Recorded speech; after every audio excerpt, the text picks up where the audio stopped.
Hi అండి. Mysterious boss part 5. అంతలో మీ phone మోగింది.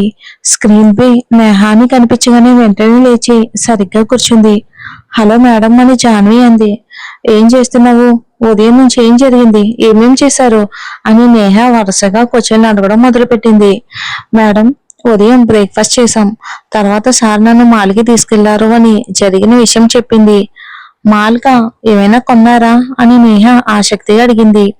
ఆ ప్రశ్న విన్న జాన్వికి అయ్యో, ఇది చెప్పకపోయి ఉంటే బాగుండేది. బహుశా సిద్ధార్థ్ సార్ తనకు సర్ప్రైజ్ ఇవ్వాలని అనుకుంటున్నారేమో అని అనిపించింది. కానీ ఇప్పుడు నిజం చెప్పక తప్పదు. అవును మేడం, ఈ రోజు పార్టీ ఉంది కదా, అందులో వేసుకోవడానికి సార్ నాకు ఒక డ్రెస్ కొన్నారు అని జాన్వి చెప్పింది.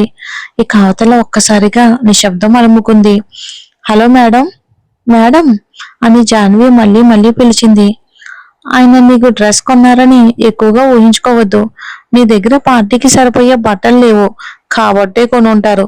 చివరికి నువ్వు కూడా కంపెనీ తరపున అక్కడికి వెళ్తున్నావు కదా, అంతే అని నేహ కొంచెం కోపంగానే అంది. ఆమె మాటల్లో అసూయ కూడా చాలా క్లియర్ గా కనిపించింది. అవును మేడం, నాకు తెలుసు. సార్ కూడా నాతో అదే చెప్పారు.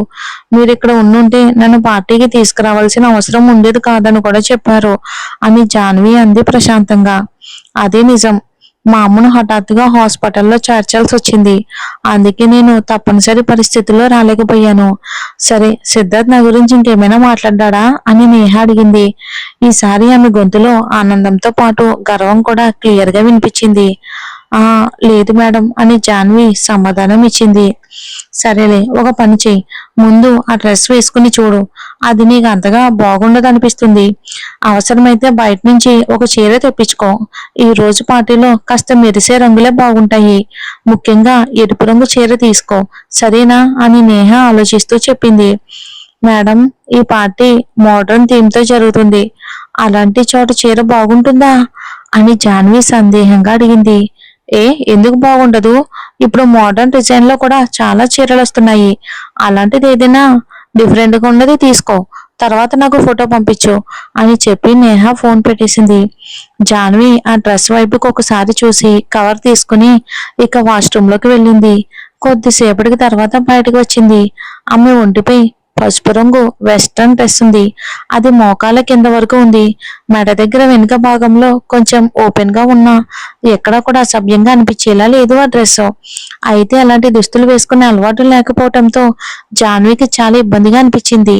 అద్దం ముందు నిలబడి తనని తను చూసుకుంది. ఆ డ్రెస్ ఆమెకు సరిగ్గా సరిపోయింది. ఆమె అందాన్ని మరింత మెరిపిస్తుంది. కానీ సిద్ధార్థ్ సార్కి నా సైజు ఎలా తెలిసింది? షాప్ వాళ్ళని అడిగి తెలుసుకున్నారా అని ఆశ్చర్యపడింది. డ్రెస్ ఆమెకు నచ్చింది, కానీ ఇంకా సౌకర్యంగా ఏమీ అనిపించలేదు. చివరికి నేహ చెప్పినట్టు చెయ్యాలని డిసైడ్ అయ్యింది. మళ్ళీ డ్రెస్ మార్చుకుని బయటికి వెళ్లి తనకు తెలిసిన ఒక బట్టల షాప్ లో ఎరుపు రంగు చీరతో పాటు దానికి సరిపోయే రెడీమేడ్ బ్లౌజ్ కూడా కొనుక్కొచ్చింది. గదికి వచ్చాక చీర ఫోటో తీసి నేహకు పంపింది. అటు ఫోటో చూసిన నేహ వెటకారంగా నవ్వుకుంది. ఆమె పక్కనే సేమ్ తనేజున్న మరో అమ్మాయి కూడా కూర్చుని ఉంది. ఏమైంది అని ఆమె అడిగింది. నేహ వెంటనే ఫోన్ ని ఆమెకు చూపించింది. అయ్యో దేవుడా, నిజంగానే ఈ చీర కట్టుకుని పార్టీకి వస్తుందా అని ఆ అమ్మాయి ఆశ్చర్యంగా అడిగింది. మను, ఇదే జాన్వి. ఎంత అమాయకమో తెలుసా? ఈ అవతారంలో పార్టీకి వస్తే సిద్ధార్థ్ ఖచ్చితంగా ఆమెను కంపెనీ నుంచే తీసేస్తాడు. అప్పుడు ఆమె స్థానంలో నిన్ను పెట్టిస్తాను. గతసారి ఆ అనుజ ఇంటర్వ్యూ తీసి ఈ అమ్మాయిని ఎంపిక చేసింది. కానీ ఇప్పుడు చూడు, నేనే ఆమెను ఉద్యోగం నుంచి వెళ్లేలా చేస్తాను. నా చుట్టూ నాకు నచ్చిన వాళ్ళే ఉండాలి అని నేహ కోపంగా అంది. అవును నేహ, ఒక్కసారి ఆమె వెళ్ళిపోతే చాలు, ఆఫీస్లో మన మాటే చెల్లుతుంది అని మను సంతోషంగా అంది. ఇద్దరు ఒకరినొకరు చూసుకుని నవ్వుకుంటూ ఇక మొత్తం అంతా ప్లాన్ చేసుకున్నారు. మను, నేహ. చూద్దాం. ఇక మరుసటి రోజు జరిగిన మీటింగ్ లో క్లయింట్ ఒప్పందంపై సంతకం చేశాడు. అది వాళ్ళ కంపెనీకి చాలా పెద్ద ప్రాజెక్టు. రాత్రి జరిగే పార్టీలో మళ్ళీ కలుద్దామని చెప్పి క్లయింట్ అక్కడ నుండి వెళ్ళిపోయాడు. ఇక సిద్ధార్థ్, జాన్వి కూడా తిరిగి హోటల్కి వచ్చారు. లిఫ్ట్ లో నుంచి బయటకు వస్తున్న సిద్ధార్థ్, ఈ రోజు రాత్రి పార్టీకి సరిగ్గా రెడీ అయ్యి వస్తావని ఆశిస్తున్నాను అని చెప్పి ఆమె వైపు కూడా చూడకుండా నేరుగా తన గదిలోకి వెళ్ళిపోయాడు. ఎందుకు ఇలా ఉంటారో, ఒక్కసారి కూడా మనస్ఫూర్తిగా మాట్లాడరు. ఇంత పెద్ద ప్రాజెక్ట్ వచ్చిందన్న ఆనందం కూడా ముఖంలో ఎక్కడా కనిపించడం లేదు. అసలు ఆయన సమస్య ఏంటో అర్థం కావట్లేదే అని ఆలోచిస్తూ జాన్వి తన గదికి వెళ్ళింది. కొద్దిసేపు రెస్ట్ తీసుకున్నాక సాయంత్రం పార్టీ కోసం రెడీ అవ్వడం ప్రారంభించింది. నేహ చెప్పినట్టే ఎరుపు రంగు చీర కట్టుకుంది. దానికి సరిపోయే చిన్న ఎరుపు రంగు లాకెట్ మెడలో వేసుకుంది. చేతులకు ఎరుపు గాజులు ధరించింది. అప్పుడే ఆమె ఫోన్ మోగింది. స్క్రీన్ పై సిద్ధార్థ్ సార్ అని కనిపించగానే గబగబా ఫోన్ ఎత్తింది. హలో సార్ అని అంది. మిస్ జాన్వి, నిన్ను ఎన్ని గంటలకు రమ్మన్నాను అని సిద్ధార్థ్ కోపంగా అడిగాడు. 6 గంటలకు సార్ అని జాన్వి చెప్పింది. అయితే నీ గడియారం ఆగిపోయిందా? నేను 10 నిమిషాలుగా ఎదురు చూస్తున్నాను అని కోపంగా అన్నాడు. జాన్వి వెంటనే గడియారం మూసింది. 6 గంటల 8 నిమిషాలు మాత్రమే అయ్యింది. ఏంటో 2 నిమిషాలు కూడా పెంచి చెప్తున్నారు అని మనసులోనే విసుగ్గా అనుకుంది. సారీ సార్ అని మెల్లగా అంది. నీ క్షమాపణ నాకు అవసరం లేదు. సమయం నాకు ఎంత విలువైందో ముందే చెప్పాను. ఇంకా 5 నిమిషాల్లో నువ్వు కిందకి రాకపోతే నేను పార్టీకి ఒక్కనే వెళ్ళిపోతాను. అలాగే నువ్వు నా కంపెనీలో ఉద్యోగం కూడా కోల్పోతావు అని గట్టిగా చెప్పి ఫోన్ పెట్టేశాడు. ఆ మాటలు విన్న జాన్వి గుండె ఒక్కసారిగా దడదల్లాడింది. మరోసారి అద్దంలో తనను తాను చూసుకుంది. ఇంత అందంగా ఆమె ఇంతవరకు ఎప్పుడూ కూడా రెడీ అవ్వలేదు. కానీ సిద్ధార్థ్ కోపం గుర్తు వచ్చేసరికి ఆమె ముఖంలో ఉన్న ఆనందం అంతా మాయమైపోయింది. తొందరగా జుట్టు సరి చేసుకుంది. నుదుటిపై చిన్న బొట్టు పెట్టుకుని హ్యాండ్ బ్యాగ్ తీసుకుని గబగబా బయటికి వెళ్ళిపోయింది. ఇక అటు ఫోన్ పెట్టినప్పటి నుంచి సిద్ధార్థ్ కారు పక్కనే నిలబడి ఉన్నాడు. కారు బేనెట్ కానుకుని పదే పదే వాచ్ చూసుకుంటూ ఉన్నాడు. 5 నిమిషాలు పూర్తయ్యేసరికి అతని కోపం మరింత పెరిగిపోయింది. డామిట్, ఎంత నిర్లక్ష్యంగా ఉంటుంది అమ్మాయి అని కోపంతో కారు బ్యానెట్ పై బలంగా చేయి వేసి కొట్టాడు. విసుగ్గా కారు తలుపు తెరిచి లోపల కూర్చోబోతూ ఉండగా ఎందుకో మరొకసారి వెనక్కి తిరిగి చూశాడు. అంతే, అతన్ని చూసిన దృశ్యానికి ఒక్కసారిగా కదలకుండా నిలిచిపోయాడు. అతని కళ్ళు, అతని చేతులు, మొత్తం శరీరమే క్షణం పాటు స్తంభించిపోయింది. కొద్దిసేపటి క్రితం వరకు ఉన్న కోపం ఒక్క క్షణంలో ఎక్కడికో మాయమైపోయింది. అతని చూపంతా ఇప్పుడు తన వైపు నెమ్మదిగా నడుచుకుంటూ వస్తున్న జాన్వి మీదనే ఉంది. ఆ క్షణంలో సిద్ధార్థ్కి ప్రపంచమే మర్చిపోయినట్టు అయ్యింది. అతని కళ్ళ ముందు ఇప్పుడు ఒక జాన్వి మాత్రమే కనిపిస్తుంది. ఎరుపు రంగు చీరలో ఆమె దేవతలా కనిపించింది. నడుం వరకు వదిలేసిన నిటారుగా ఉన్న జుట్టు, నుదుటిపై మెరిసిన చిన్న ఎర్రటి బొట్టు, కళ్ళల్లో కాటుక, పెదవులపై ఎరుపు రంగు లిప్స్టిక్, చెవులకు ఊగుతున్న జుంకీలు, ఎరుపు చీరలో ఆమె అందమైన రూపం. ఆమెను అలా చూసిన క్షణంలోనే సిద్ధార్థ్ గుండె కొట్టుకోవడమే ఆగిపోయిందేమో అనిపించింది. అతని చూపు ఆమె మీద నుంచి అస్సలు మరలడం లేదు. జాన్వి వచ్చి అతని ఎదురుగా నిలబడ్డా కూడా అతను అలాగే ఆమెని చూస్తూ ఉండిపోయాడు. ఆ చూపు చూసి జాన్వికి సిగ్గేసింది. అదే సమయంలో అతని చూపు ఎందుకో కొంచెం భయంగాను కూడా అనిపించింది. సార్, వెళ్దామా అని తల వంచుకుని మెల్లగా అడిగింది. ఆ మాటతో సిద్ధార్థ్ ఈ లోకంలోకి వచ్చాడు అని మాత్రమే అన్నాడు. వెంటనే కారు తలుపు తెరిచాడు. కానీ అప్పటికే జాన్వి మరోవైపు నుంచి తలుపు తీసుకుని కారులో కూర్చుంది.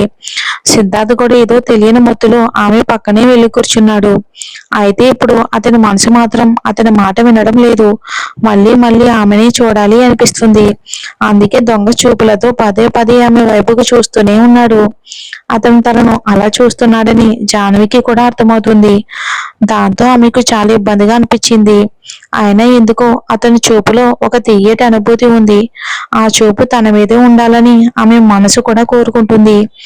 ఎందుకో తనకే తెలియదు. కానీ ఆ క్షణం ముగియకూడదు అనిపించింది. ఇలానే ఉండాలి అనిపించింది. అటు సిద్ధార్థ్ పరిస్థితి చాలా అంటే చాలా విచిత్రంగా ఉంది. అతనికి జాన్విని చూసినప్పటి నుంచి ఇంకేమీ గుర్తు రావట్లేదు.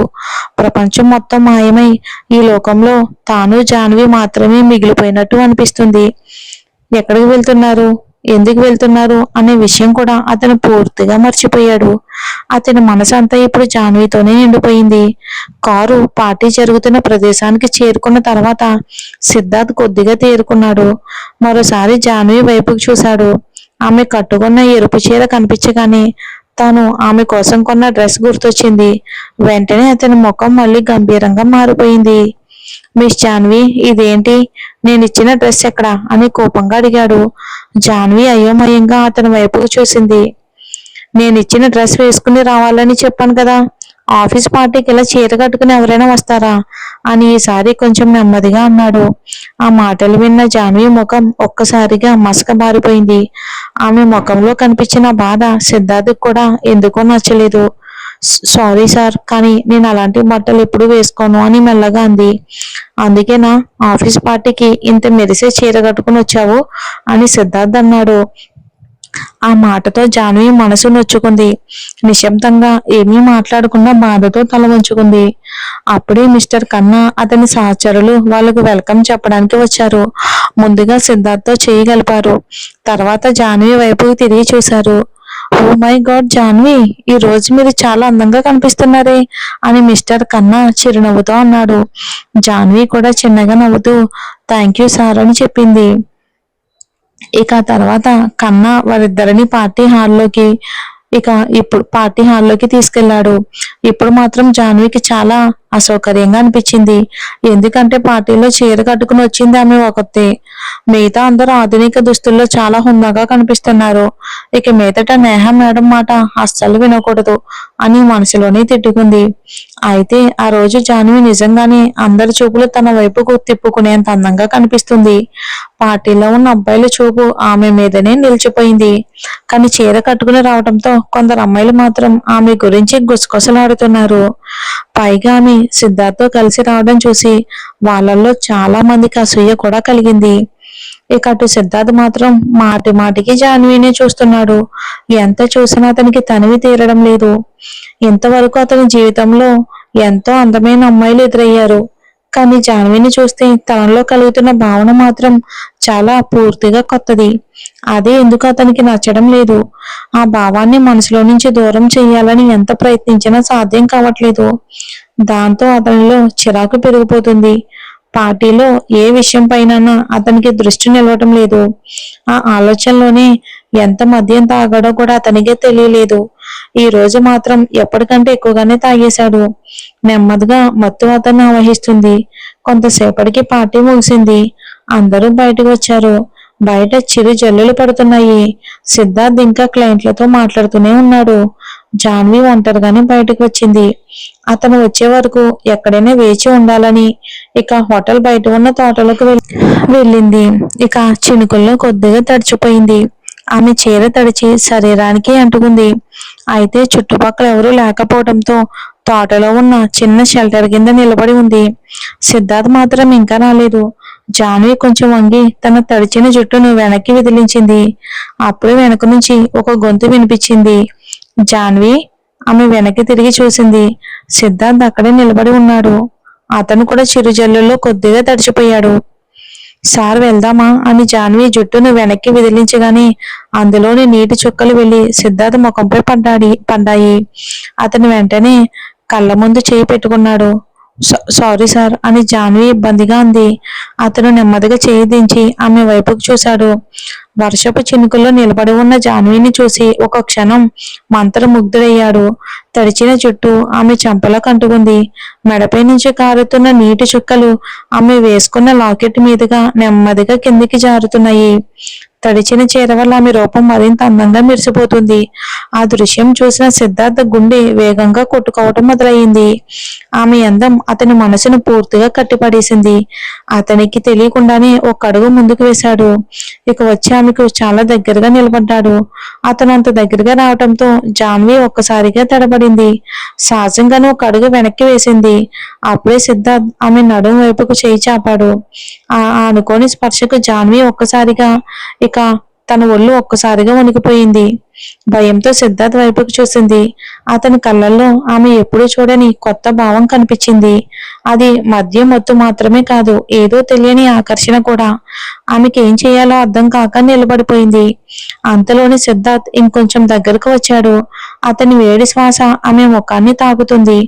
జాన్వి మాత్రం భయంతో పెద్ద పెద్ద కళ్ళతో అతని వైపుకు చూస్తూనే ఉంది. మనసు మాత్రం అతన్ని దూరంగా తోసి అని గట్టిగా చెప్తుంది. కానీ ఆమె శరీరం మాత్రం కదలడం లేదు. ఎవరో తనని బంధించినట్టుగా అక్కడే ఉండిపోయింది. సిద్ధార్థ్ మెల్లగా తన ముఖాన్ని ఆమెకు మరింత దగ్గరగా తీసుకున్నాడు. ఆమె చెంపను ముద్దు పెట్టబోతున్న క్షణంలోనే జాన్వికి ఒక్కసారిగా స్పృహ వచ్చింది.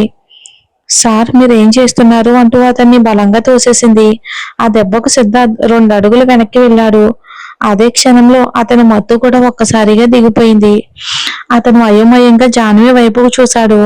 ఆమె కళ్ళల్లో తీవ్రమైన భయం, కోపం స్పష్టంగా కనిపించింది. ఆమె శరీరం వణుకుతుంది భయంతో. పెదవులు కంపిస్తున్నాయి, కళ్ళల్లో నీళ్లు నిండిపోయాయి. సిద్ధార్థ్ ఏదో చెప్పబోతూ ఉండగానే అప్పుడే కారు హారన్ శబ్దం వినిపించింది. ఇద్దరూ ఒకేసారి ఆ వైపుకు తిరిగి చూశారు. వారి డ్రైవర్ కారు దగ్గరకు వచ్చి హారన్ కొడుతున్నాడు. జాహ్నవి వెంటనే చేతి వెనక భాగంతో కళ్ళను తుడుచుకుంది. ఏం మాట్లాడకుండా వేగంగా వెళ్లి కారులో కూర్చుంది. కారులో కూర్చున్నాక కూడా ఆమె వణుకు తగ్గలేదు. గుండె వేగంగా కొట్టుకుంటూనే ఉంది. కొద్దిసేపటికి సిద్ధార్థ్ కూడా వచ్చి ఆమె పక్కనే కూర్చున్నాడు. కానీ జాహ్నవి వెంటనే ముఖం తిప్పుకుని కిటికీ బయటకు చూస్తూ ఉండిపోయింది. అటు సిద్ధార్థ్ కూడా తను చేసిన పనికి పూర్తిగా దిగ్భ్రాంతికి గురయ్యాడు. ఆమె కళ్ళల్లోకి చూడడానికి అతనికి ధైర్యం రావట్లేదు. నా జీవితంలో ఎంతో మంది అందమైన అమ్మాయిలు వచ్చారు, కానీ జాహ్నవి విషయంలోనే ఎందుకు ఇలా అనిపిస్తుంది? ఆమెను చూడాలి అనిపిస్తుంది, ఆమె నా దగ్గరే ఉండాలి అనిపిస్తుంది, ఆమె ఇంకెవరితో నేను మాట్లాడితే కోపం వస్తుంది, ఆమెపై నాకేదో హక్కు ఉన్నట్టుగా ఎందుకు అనిపిస్తుంది? అది అసలు ఏ భావన? ఇప్పుడే హోటల్లోనే ఆమె ఎక్కడ కనిపించపోయేసరికి నా మనసంతా ఎందుకు కలవరపడిపోయింది? మత్తు కూడా ఒక్కసారిగా ఎందుకు దిగిపోయింది? ఆమె కోసం పరిగెత్తుకుంటూ బయటకు వచ్చాను, కానీ ఆమె కనిపించగానే మళ్ళీ ఆ మత్తే నన్ను కమ్మేసింది. ఆ మత్తులో నా మీద నాకు అదుపు లేకుండా పోయింది. అది కేవలం ఆకర్షణేనా? అయితే ఆమె గురించి ఎందుకు ఆందోళన పడుతున్నాను? ఆమె ఎప్పుడు నా కళ్ళ ముందు ఉండాలని నాకు ఎందుకు అనిపిస్తుంది అని తనలో తానే ఆలోచించుకుంటూ సిద్ధార్థ్ కళ్ళు మూసుకున్నాడు. తలను సీటు కానించి ఇక మంచనే ప్రశ్నించాడు. ఆ భావన అసలు ఏంటి? నిజంగా నాకేమవుతుంది అని అలా ఆలోచిస్తూనే ఉన్నాడు. లవ్ ఏమో మరి, చూద్దాం. నేహ చూడాల స్టోరీలో అసలైన విలను మరి ఏం జరుగుతుందో ఏంటో.